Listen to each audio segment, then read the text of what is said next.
இந்த உலகத்திலே மனிதர்களில் பலர் லட்சங்களையும் கோடிகளையும் செலவு செய்தால்தான், இன்னும் பலர் வாழ்நாள் முழுவதையும் வணக்க வழிபாட்டில் கழித்தால் மட்டுமே இறைவனை அடைய முடியும் என்ற வெகு தூரத்தை வைத்திருக்கிறார்கள்.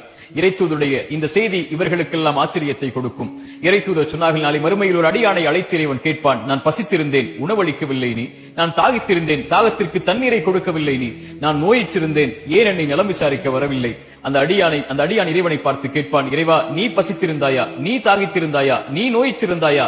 நீதான் இந்த உலகத்தை படைத்த இறைவனாயிற்றே. அந்த அடியானை பார்த்து இறைவன் சொல்லுவான், என் அடியானில் ஒருவன் பசித்திருந்தான், அவனுக்கு உணவை கொடுத்திருந்தால் அங்கே என்னை பெற்றிருப்பாய்.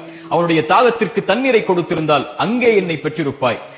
அவனுடைய நோய்க்கு செலவழிக்க அல்ல, நலம் விசாரிக்க சென்றிருந்தால் என்னை நீ அங்கே பெற்றிருப்பாய். இறைத்தூதர் சொன்னார்கள், இந்த உலகத்திலேயே இறைவனுக்கு விருப்பமான செயல்களில் ஒன்று ஒரு அடியான் சோகத்தில் கஷ்டத்தில் இருக்கும் போது அவனுடைய முகத்தை சிரிப்பால் மாற்றுவது மட்டுமே என்று. ஒரு பாதையில் இடையூறு தரக்கூடிய ஒரு முள்ளை அகற்றினால், ஒரு பூனைக்கு தண்ணீர் கொடுத்தால், ஒரு நாய்க்கு உணவளித்தால் கூட, இந்த எளிய முறைகளில் கூட இறைவனை அடையலாம்.